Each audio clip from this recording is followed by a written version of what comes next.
Sunut diýmek näme? Bilýärmisiňiz? Ele alýalarda ýeti keteri lokku daşyň ähli artyk bölegin ýonyp döredýärler ajap eteri. Artykmyşlyk düşmanydyr sunutyň. Tawşitli bolanyna beýikdir nama. Men pikirimi bir söz bilen aýdýakam, o ýerde üç sözüň geregi näme? Sunut diýmek näme? Bilýärmisiňiz? Bu sowala sada jogap bermeli. Biz herimiz özümiziň zergärmiz. Madam özümizi ýonyp görmeli.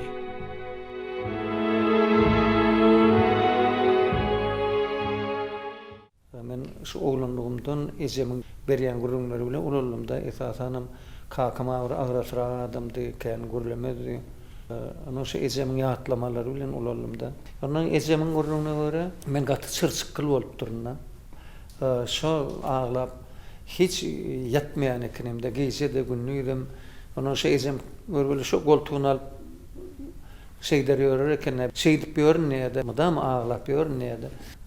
Men şey dip ejem görgeli uloldup durda.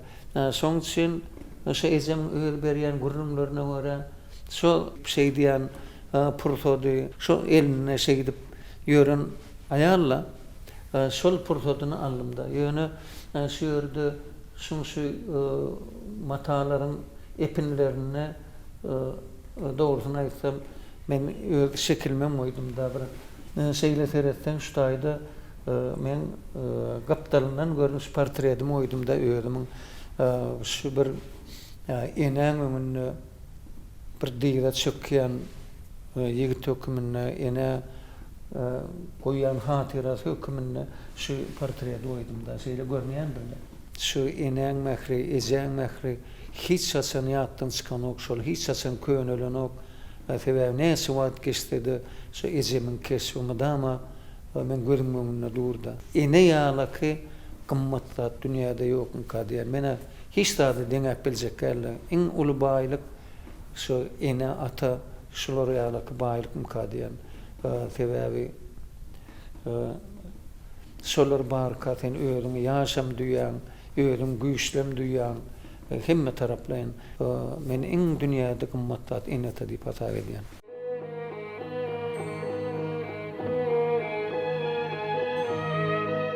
Ejemjanyň keşfi ýüregime müdümlük çekilen turat. Her gerek käbäm göresim gelip ýüregime sanma. Men oň heykeliniň öňüne baryp bir pursatdym ýa. Şonna jan käbämiň mehri, söýgüsü maňa kuwat berip, egnimden galdyran ýaly bolýar. Ejejan, anha men ýene-de sen huduruňa geldim. Seni göresim geldi, mehriban käbäm.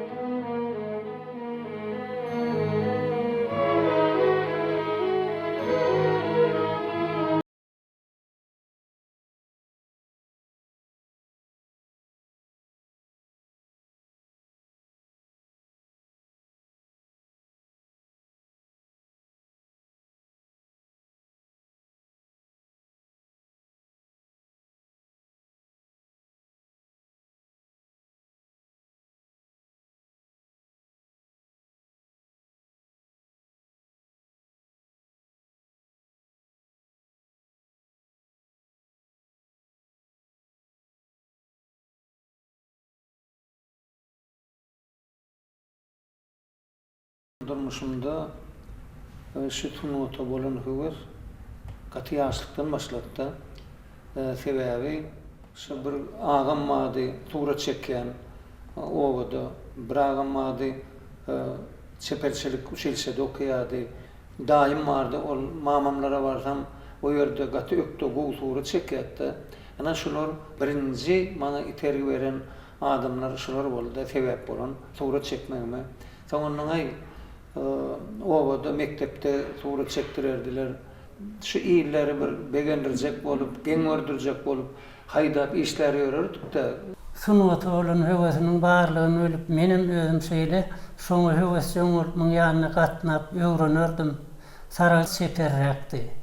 Onun palçykdan ýatan heykellerini baryp öýlerine syynap gaýdyp menem öýde gelip ýankyny ýerine ýetirjek bolup çalşardym.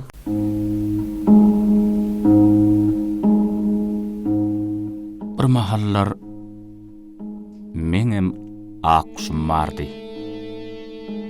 Dostumdy. Sırdaşımdy.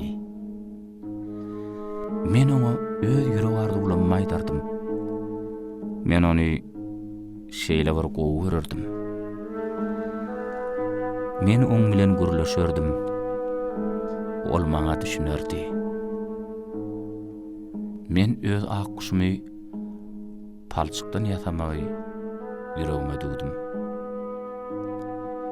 Ulaklygyny başa bolup geçirerdim. Men mydama bir zatlary döredetim gelerdi. O döwürler bu wagtky mümkinçilikleri ýokdy.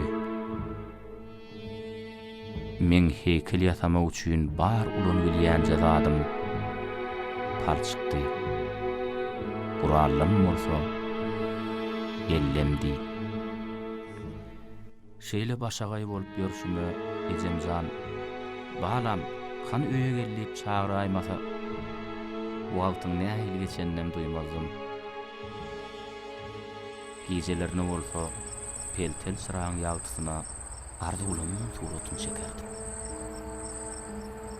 Şeýdip çağılykdan saýlanam soňam okumak, döretmek, surat çekmek ýaly soňsuz ardy ulam meni öz urma goýmady.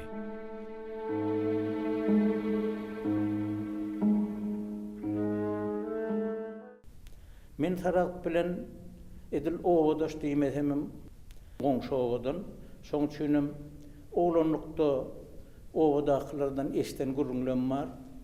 O taýda da şol gara çoponçylyk eden wagtam, owada işlen wagtam. Hemme kişi el ayak ýaly bir haýsy işiň başyna barsa edil gerekçe ýerine ýetiräýär diýip gürrüň ederdiler. Ol gara aňyrda owada da bir işe besen ýigit. Şunu otdy esasanan şolatlar adamlar aýsayla diye bäh planyň işi ýaman ökdeken plan şeýle gow aýdyma diye plan şeýle gow nakkaş bir şeýle dergär ýa şeýle bagşy diýilýär hepin hem şol şol zehin adam öz isle arzugyna da baglyryň öňür adamyň ganyna da geçmelerden kadýana bir zähmet çekip has ilen ütgeşip wagtlar ýasamak döretmek esasy medeniýet sunuda adamlaryna köpräk elbetde hemme kärde de şeýle şol çopanam 40 ýyl oýnaýdyna gelmese hydyr atan görenok. Haratam şeýle de şu käwat ýanyna bar bildirmenim käwat işe turka seret durýanna. Men Sarat baba bilen owadaş ýaşlyk ýyllarymda bir döwürde geçdi. Hemem şol döwürlerde bir şol Hasyl Daýhan birleşiň otçuluk brigadasyna ýanky mallar üçin ot ýym taýýarlanýan toporda işleýärdik. Şonda hini ýaş gagam Sarat bilen aramyzda işen ýerligi bilen işe bolan höwesi bilen çyn ýürekden ýapyşy bilen tapawutlanýardy. Biz ýaşlyň arasynda işleýärdik. Şonu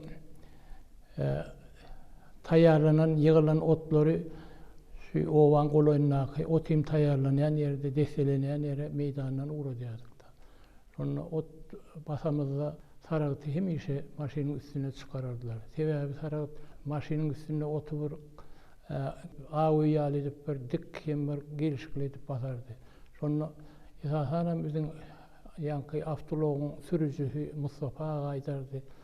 Şol eýle kowlanlaram üstüne çykyp basýarlar gon ýerine şu Sarat bassynlar. Sarat bassa şu otlar, desteler bir-birine yelimlenen ýaly ýolly dökülene ogam, gaçan ogam.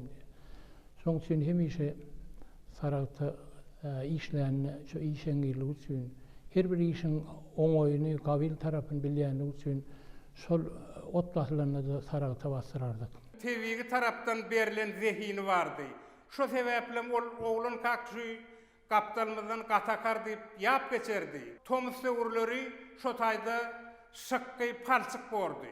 Sarag şol palçıklardan, şol şıkkylardan hayvanların türlü canlarların şekillerini yapardı. Onu bize öz gözümüz bilen görýärdik. Palçykdan edil hayvanların özü el edip şekil yasaýar diýip o adamlar gurrun ederdi. Ejem şonu üýden tapmasa, barın hem tarapty katakaradyk görüň hani şo taýda bolaýmasyn diýdi.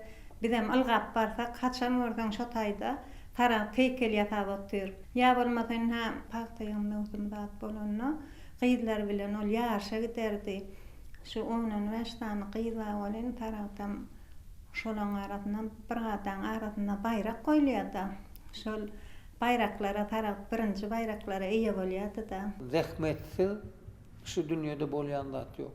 Adam dünýä ýenine zähmet çekmek üçin ýenýär. Şu durmuşyň gözelligini hasam gözelleşdirmek üçin ýenýär. Her bir adama bagwan bolsun, ya pagtaçy bolsun, ya ýene bolsun tapawdy ýok demen şumal. Bir wagtlar pagtanym käni gardynda. Ýüpek pagtadan 80 kilo, 90 kilo ýadynda. Ak pagtadan 150'den 200'e çenne ýadym.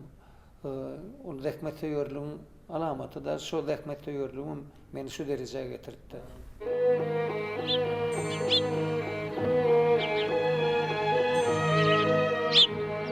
Atakarın kenary maňa hemişe ardyly.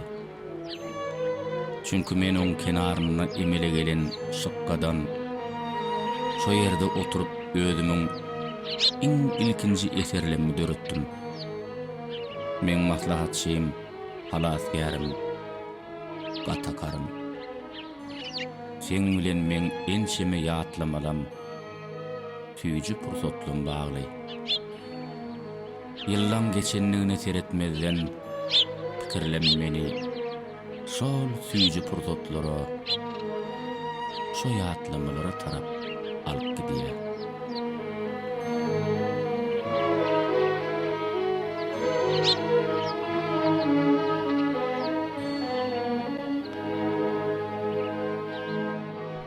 Onun hem orta mektebi tamamlamazdan soň her kim hüner saýladylar.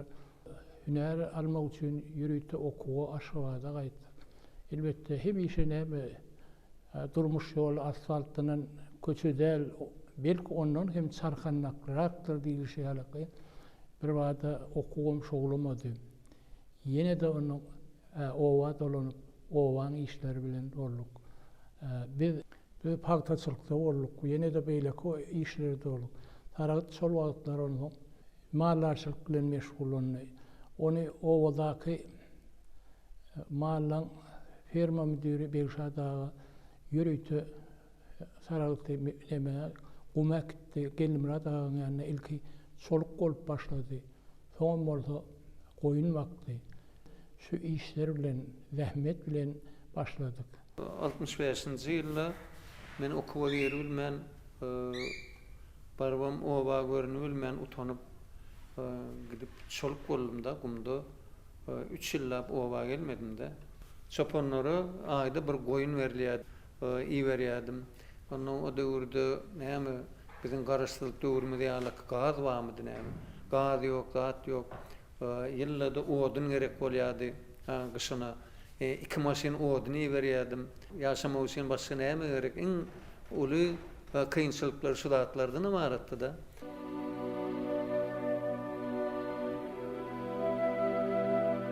Orta mektebi tamamlap, Gelimrad şopony şoluk bolan döwürlemem ýadyma düşýär.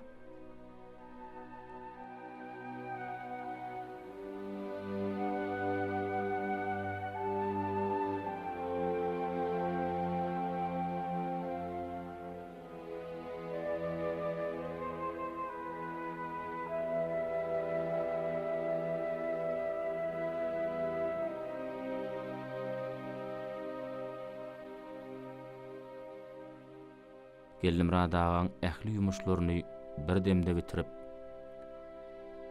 öz arzuwlarym bilen ikçäk galmaga howlurdum. Çay çöregime mydam hakkysanyp ussany berdim. Geldim radaga bolsa, howlukmany ýöwüri.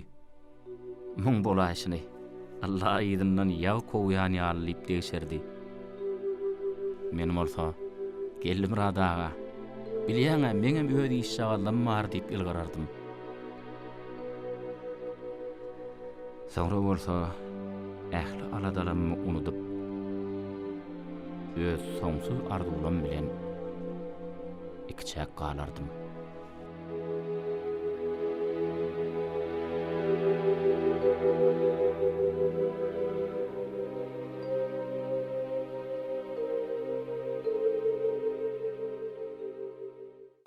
...66-njy ýyl bir ýyl işleýänden soň aýşy gatken azap çekýär, işleýär diýip kakam görgüli. Şu agam bir Şuwatdan baranna dutaryna alyp barypdyr boly. Agamyň elinden alyp galypdyr da şunu taragda berdi. Ine şu kakam görgülen galan bir esas bir gazma dutar. Şu dutar men goşunullugyna gidemde de alyp gitdim ýanym bilen. Moskwada okamda da mydama ýanymda boluşdy dutar. Şol kumtanyny goýun wakatlad et gelip o taraktyny okuwdy gelip höwet etdi şu surat çeken taň hatam meter. Ejem bilen kakama ýadyma düşýär, ýöne men kiçiräjik men okuwdaýyn diýip sorana kakam bilen ejem şoňa bir hili garşy çykdy da hatam şoňa ejem garşy çykýarda. Şoň gitmezligini etleýärdi. Ondan soňra goşunullugyna gidemde de Daşkentde ulluk etdim. Daşkentde men owadoşlam okýady. Babasar Annamradov, Täsmirat Şarif, şularyň ýanyna gatnaýardym. Iller şäher getseler, men şu çeperçilik institutyna gatnaýardym da. Ine şu gatnamamyň öýdi maňa gaty ullukan itergi berdi. Men şu ýerde düşündüm, nähil zähmet çekende suratkeş bolup bolýanyna düşündüm de. Esasy zat ana menne şo bolýar. Bir gün oturduk golün benim şolaň ýanyna finaglara taýýarlanyp oturka inha eskireşikli 5-6 tane oğlan geldi. Hemmesem Türkmen oğlanlary. Şolaň arasynda Saragtam bar eken. Saragtam hem bizim gelenimiz eşitipdir, hem özüniň şol çeperçilik sunuwata bolan höwesi hem owadoşlar bolan şo ýanky talipler ýaşaýan ýerine gelipdi. Şonu üýşüp hemmeler otur türlü meseleler var gurulun edilýär bolan. Saragtlar üns bermen şu oğlanın çeken suratlaryny gyzaklanyp hem heykeltaraşlar Täsmirat Şarif, Babasary, Allah nazar çölüfden heykellerini sinýär. Saragtyň sunuwata bolan höwesi heni çağalyk ýyllaryndan başlandy.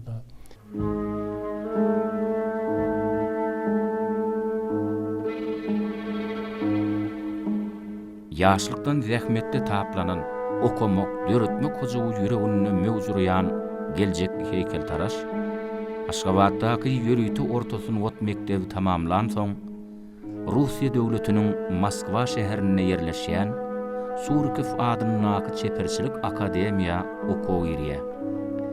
Saragat Babaýew bir näçe ýyldan dowamyna ýurdumyzy bedeýän ajaýyp ýadygärliklerin bir näçesini döredip, ata watanymyzyň gödelligine gödellik goşdy.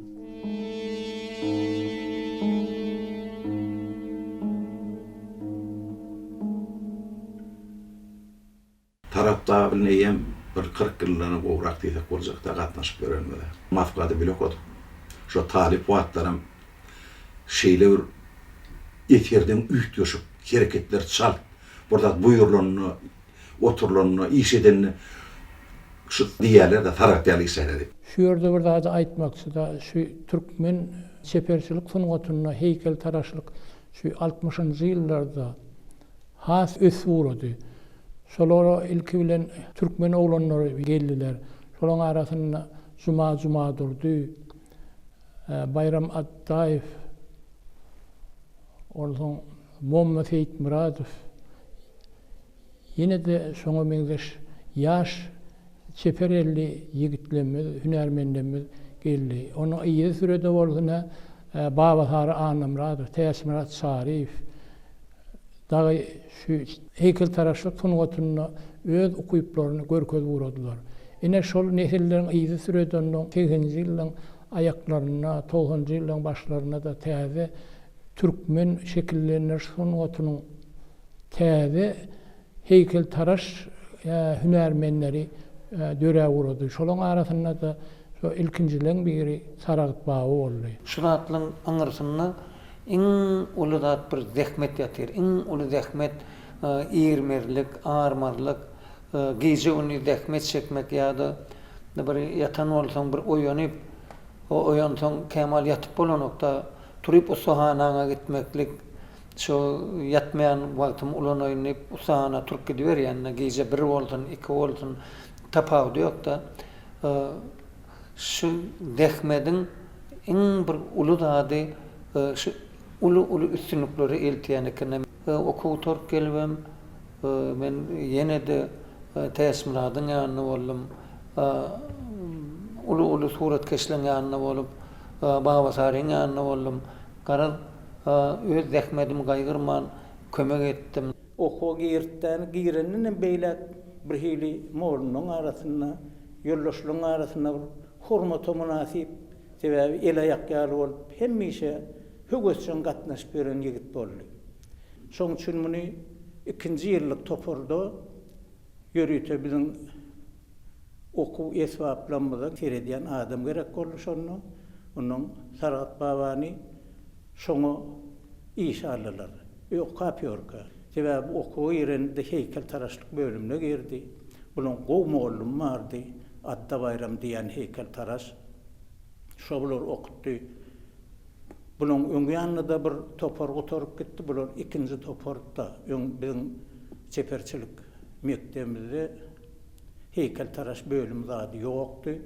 Gije günni şol işe girip özünden döwlenji gipsen ýasalan okuw esbaplaryny düze düşdirýär, bejerýär.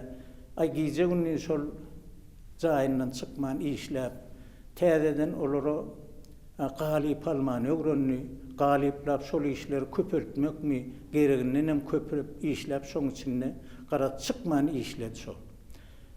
Okuwny bu oturandan soň bir ýokary okuw jaýlaryna, merkez okuw jaýlaryna gitdi. Nesibet aýrylmandyr. Onuň üstünlikli oturup gelenden soň ýene bile işlemek meýesser etdi berde. Şu neçenli Saragat baba bilen şol bir egne okuw jaýymyzda, mektebimizde işläp ýör. Hemişe çağalarda şol öýde kakasy geldi. Bir begenýän çağalar öňünden çykýar. Ýöne näme üçindir bizde şol hemişe kakamyzy görmän alýatykda sebäbi gaty giç gelýärdi, gaty ýer turup gitýärdi. Hemişe şol zähmetiň üstüne kakamyzy gören wagtymyz özümiz gaty bagtla hasaplaýardyk. Kakam öz ustahanasyna şol giçe günni işleýärdi.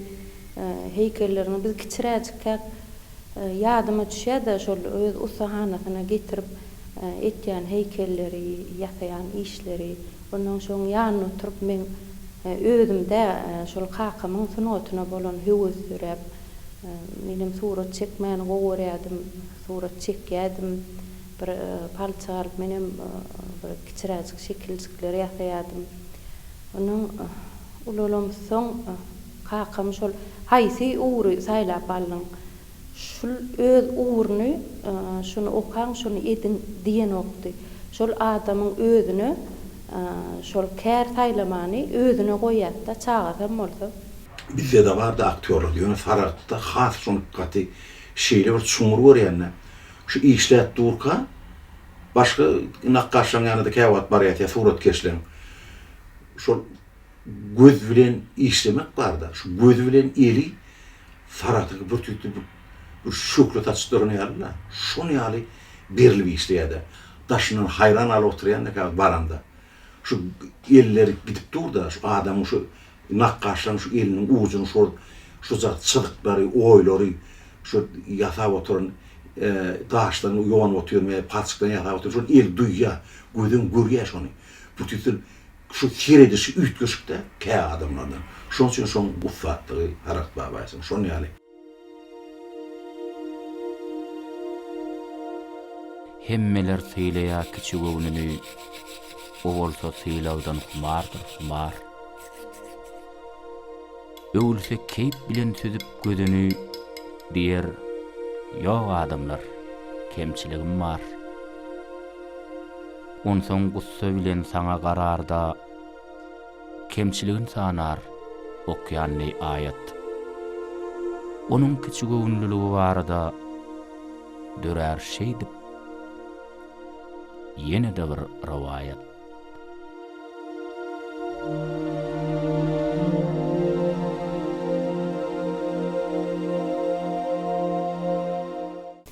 Onun şul uğrunu surat çekecek, menem surat keş olacak dedim, kakam aýtdy, sen gowja pikirlenni, bir gaty, kıyın, agar dähmedi, köp talap etýän kärdir diýerdi. Ýok, men dogrudanam surat keş bolasym gelýär kaka diýip. Onun şul öz uğrundan uğrup durup surat çekmäni öwredip, bizem şul ýürüýte çeperçilik mektebine, soň ýürüýte çeperçilik akademiýasyna okap öz uğrundan goturdum. Ýöne biz şu ýaşlara gelsegem hemişe şol kakam ýalak bolsak diýip arzu edip bilemok. Sebebi kakam giýje günni işleýär. Ol öýde tapdyrýan wagty ýok. Şol öýe gelýänne de giýç gelýär. Onu şol kämahallar bir ýatpam bilen okdy da bir gierne geçäýene de şol aýaglaryny gymyladyp ýatýardy o jaýda onu kaka näme bolýar bir ýere agyrýam ka diýerni. Şo oturýardy men şu wagt edip oturan işimde şu plan ýerini bir şunu ýaly edip ütgöde aýtsam diýen bir kelletine bir pikir gelýärdi. Şol giýjem bolsa, giýç gelenem bolsa turup täzeden giyinip ýene de gidip işläp bilýärdi. Öwrenör, öwredir gider bararsyň. Heme şägirtsiň sen, hemem halipa. Öwretmek beýle bir agyr iş däldir. Öwrenmek şol juda uly wezipe. Öwretmek ajaýyp sunwatdyr weli. Öwrenşiň boýunça kesiler narhyň. Ýol owlusyň, şeýdip gidip barýansyň, ýyl owlusyň, ýokdur ýyllardan parhyň. Ol ýeke bir gaty ökde heýkel taraş bolman, gat terbiýeçi adam. Özüm okuwçylary gowy çeniň däl. Öz işleyen ustahanasyna ýürüýte okuwçylar giýje günni işler ýalyk bir okutmagy hem küçülük döretdi. Çağalarmy dama şoýardy. Beýleki toporlardanam okyan okuwçylar ýeke heýkel taraşlar dälläni, nakkaşçylarmy, keramiklarmy, şoň ustahanasyna gidip ýürüýte giýje onu 10 mereçenli işlerdir. Özüm şolaň ýanyndan aýrlanak. Bir nirde gowy başlangyçlar bolsa şu sarakdan çykartdy. Bu ýerde beýasleşikler üçin yglan edilen ýürüýte okuwçylaryň beýasleşigi boldy. Şolary mektebimizin ýolbaşçylary bir ünsden nüşürmän çağalan ökdejelerini bir adyn tutardylar. Emma saragyp boly özünden ýürüýte şu iň ökde okuwçylar zatlara bir baha bererdi, adyn tutardy, höweslendirmek üçin. Şo başlangyçlar şuň güne çenli bize dowam edip gelýär. Okuwçylar öz işlerini, zatlaryny, hususy işlerini sergisini etse, ýürüýte gelip açmaga, okuwçylar höweslendirmäge şoň başlangyçy henizem dowam edip gelýär. Bizim öz şagyrlyk döwrümizde palçykda paýmagam kynly, döwrüň özüň kynçylyklary barda, bir hiç zat ýokdan bar edip işlerdik. Ana şoň günü töweleme bizim berkarar döwletimizde hormatly prezidentimiziň tagarlasy bilen bizde ýok zat ýokda. Näme diýsen, bir elin aşagyny diýsen men ýalňyşamokda. İşleýän adam üçin bizim döwrümizde bir iň gowy döwürde. Ne okuwçylar barada aýdymda bular bilen deň işleýän, men şolary görelli bolup işleýän, men elimde okap tutanlar akademiýada muallim bolup berler, şeýle muallim bolup berler. Vilayatlerde, etraflarda da muallim bolup berler de şolar şu okuçlarımdan ulu tamam var. Gelecekte bizim devletimizde, yurdumuzda katı ulu peydali işler ederler deyip kuvvetlara karışan. Halipa indi näme etsem boljak? Gruplara. Biraz şu tertemi var. Şu tertemi azıcık taşına çıkarışa tuğruklarda da ne? Onun şiirle mi varmış kralım? Kralın heykele birazcık heykellik nimetini beyan edecek oluyor. İşte egin jaga diýatan, goworun kadiyanna azıcık şey diýenden. Şoň üçin birazcık şeýle egin jaga döretdi. Hemme heykellerde şunu ýalyk bolýar sebäbi ran olmasy. Soňundan tem gölüňine getirişim birinçden goýulan ýagdaýyny. Egerde şunu ýalyp betse birinci ağır zat bolan soň şu aşağıda çökmek mümkin. Şoň üçin şu egin bolsa egini mudama şeýle eginler heykele berklik berýärdi. Şunu ýür keşfine teresen goğuş var. Bir ulalarına hasam goğur da yani bunu 2 metre derecede de yasamarlar diýildi. Doğru değil mi? Onunla hasam goğurlarda iştayda näme umuryan bolsa şuna geçirsek ulyny işlemizde bilen horlan ýetsa. Döşlerine da yine de bir ýerde Feride gaty giýen bolsa goğurna noktaşy. Men istem ýaşlardan bolan hakiki ağlawaýyn, goýurugy teşelenip duran tüý bolýardy. Şonu teşelenip duran etmeler, şunu şu ýerine azıcık inçeler edýänmi, birazcık ne edýändi. Onu beýertine azıcık goýýanmy, şu haýkyrly bolsunlar. Ondan näme? Heykelli ýa-da suratkeşlik ýary gaty uly zähmet talap edýärler. Bütün ömrüni zähmete başetmeli bolýardy. Suratkeşin ömrü mudama sina bile geçiyor, mudama barla bile geçiyor. Bir eğdik görün, beydik görün. Men öğrenme ana ýadyarlyk ýatamda 5-6 görmüşde ýatam tatlamalarını ýatam soňundan onu 2 metr ululdup, şolunun hemmesinden gowlatlary ýygnap alýanlar. Şu zatlary etmek üçin ýene de zähmet talap edýär.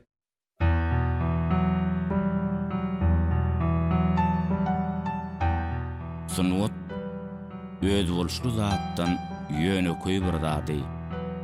Ýöneköý bir zatdan öz bolşly aýratynlyk tapmakdyr. Diderot.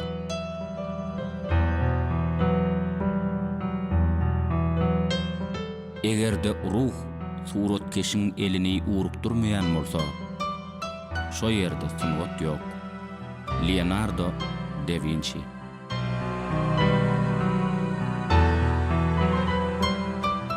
Döredüçülük adamynyň aňyna kynçylyk diýen düşünje bolmalydyr. Lichtenberg.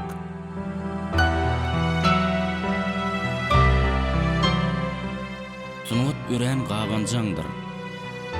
Ol adamdan dolulugyny özüne berilmegini talap edýär. Michelangelo.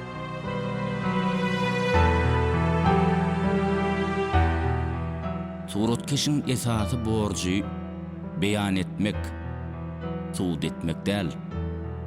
Blok.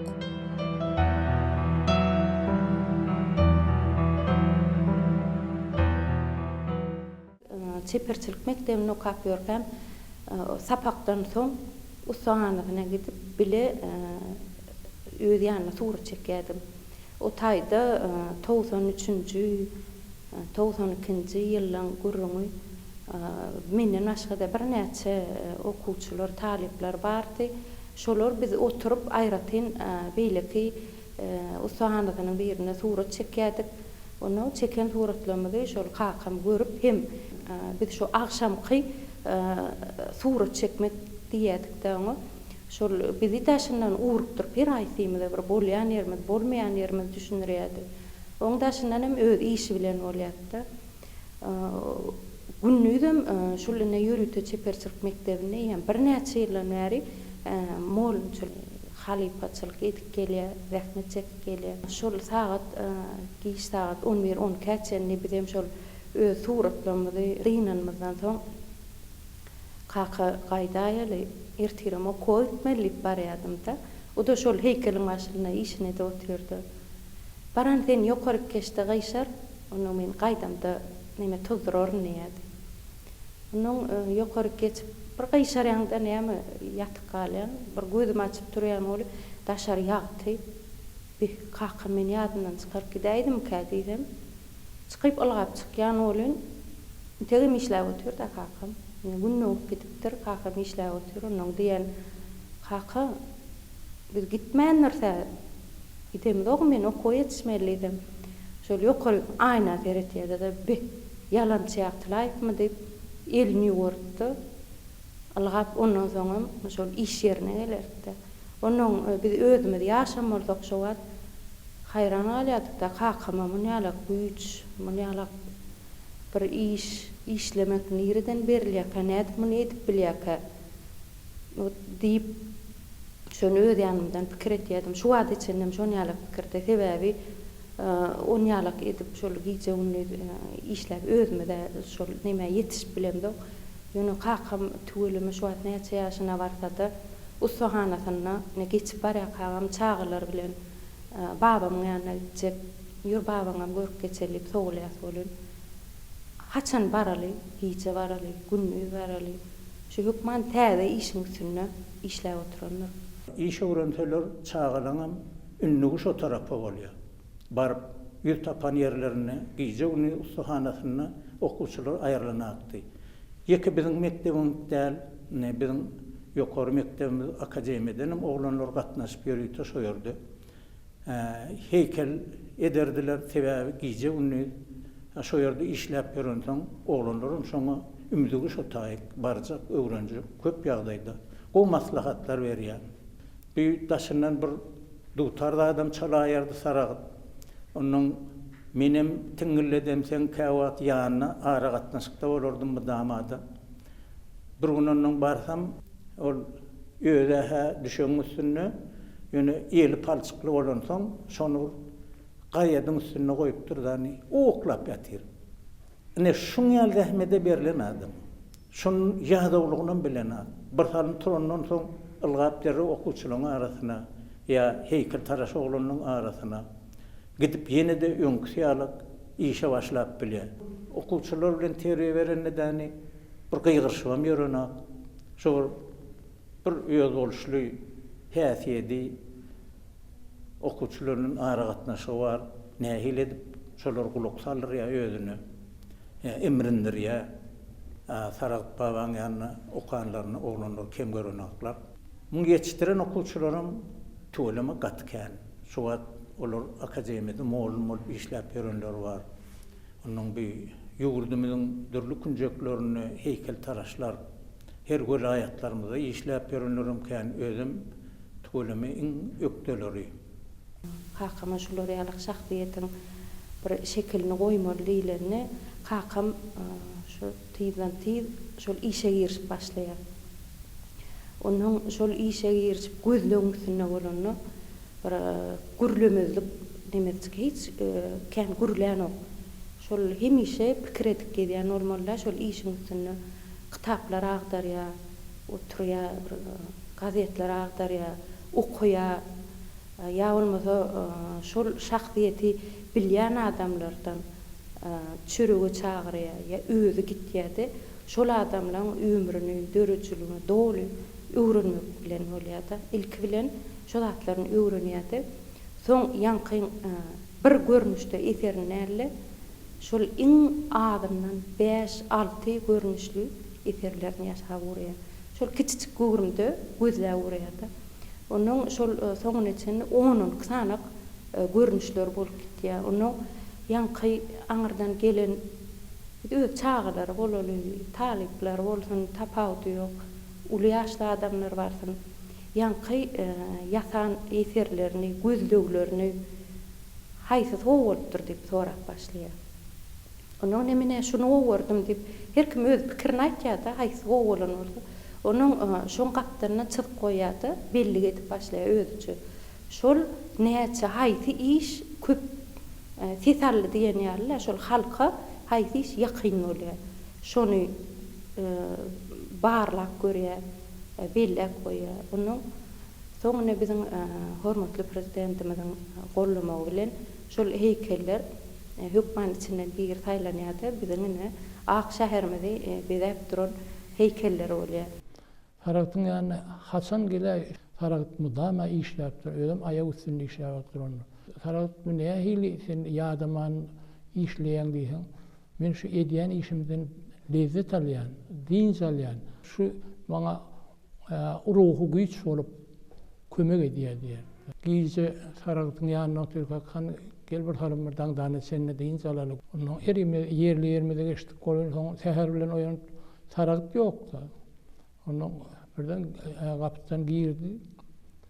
Onu sagaman ördün mü? Diyem. Ay mene öten akşam yatmadım ama sen erkilliğin var yine de işledim diye.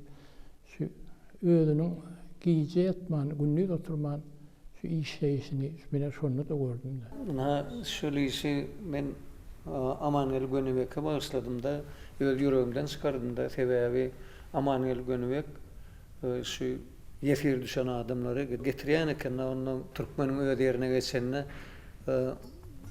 yağdı gününe şu otlar nemedip ülpülleşip diye bir tolkun atya diye de o goňur dänelce otlar var.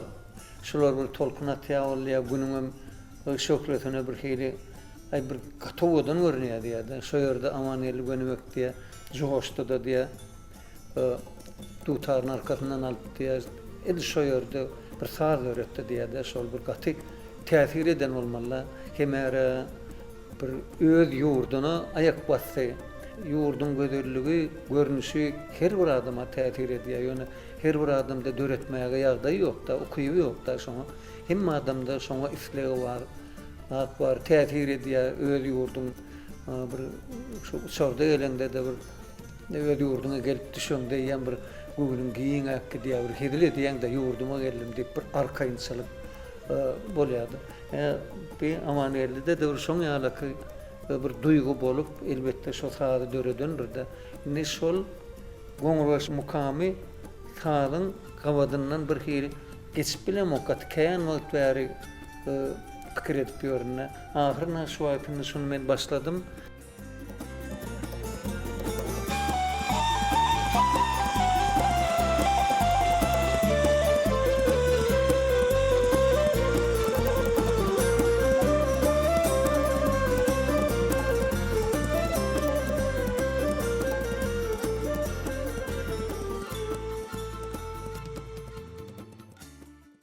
Bir maslahatçyň, käwdan, bir nähile aýdylýar, bir ýüregim gasap ýar kähalatda işiň bolmady wagty hakamyň ýanyna bir derdin ýan, içiň dökýän, planat bolany ay mene planam etjek gel, ýene diýen bolun bir şoň özüni alyp barşyny ýa taňa berýän soragyny öz diýenlerden özüň utan gitýän de näme kynçylykdan orkýan diýdi.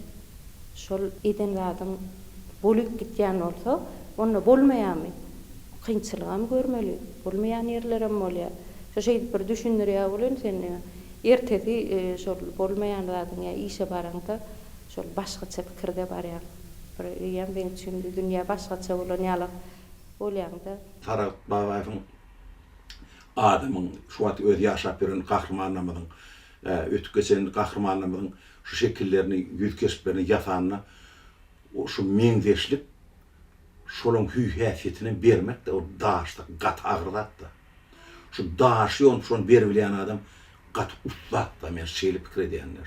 Şol daşda, şu daşda ne şonu gatlatdan şonu ýaly yüzleri, şonu ýaly kesipleri, Gur'anada edýän bir şeýip duran kesip bar da. Ýa-da Nurhan Mehmedin, onu aýdar ýerler. O şeýle ol, ýa-ni Haqjep Barfyň, onuň Ýagmyr agan, Atawliýewiň, şu üçtüniň portretleri bar da goýulyp ýatalan. O bolar ýalylar. Şu şeýle o duygu, häsiýetini geçirýär da. Şu tanýan adam häsiýetini şu portretini geçirdim. Aňyr başyda. Onun şeýle şu ustatlyk, gaty jepa zähmedin dindirýän zatlarda. Şoňa da adamlary, medeni de adamlary, haýykat araşlar, bir şahirler umuman paýlap bermeliler. Kuwaşely da bolan. Gowlatlar ile paýlap berip, bermeli. Ondan şonuň birim Taragat Babaýew.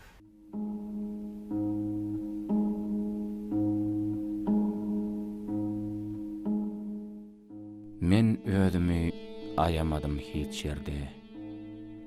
Gaýgyda, hesretde, şatlykly günne.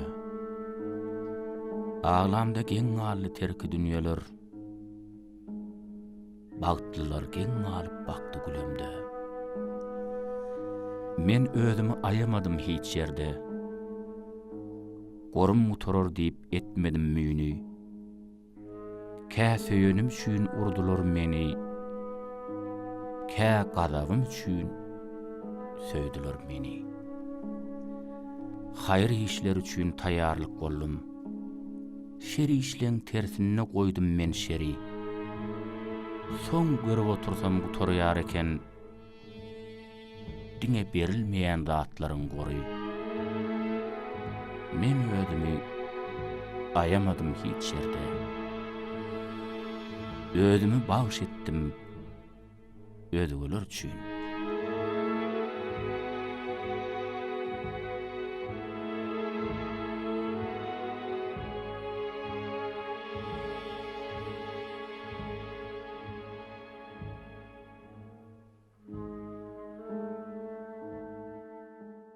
Berkarar döwletimiziň bagtyarlyk döwründe sunwatymyza, medeniýetimize uly sarpa goýan hormatly prezidentimiz Sarat Babaýew ýaly Babasary Annamradow ýaly heykeltaraşlaryň hem ösmegine, şolaryň hemme taraplaryň gowy eserler döretmegine giň mümkinçilikler açdy.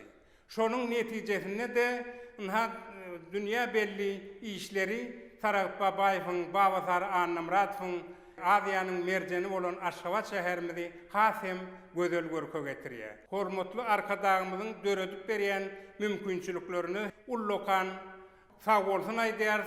Hormatly prezidentimiziň ýaşy uzak bolsun, başı belend bolsun, watanymyz ähmiýetli, dünýä ähmiýetli alyp barýan işleri elmidama rowaj alsyn.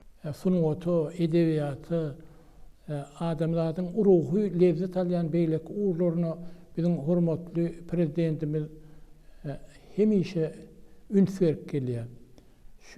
Şonu ösdürmeli.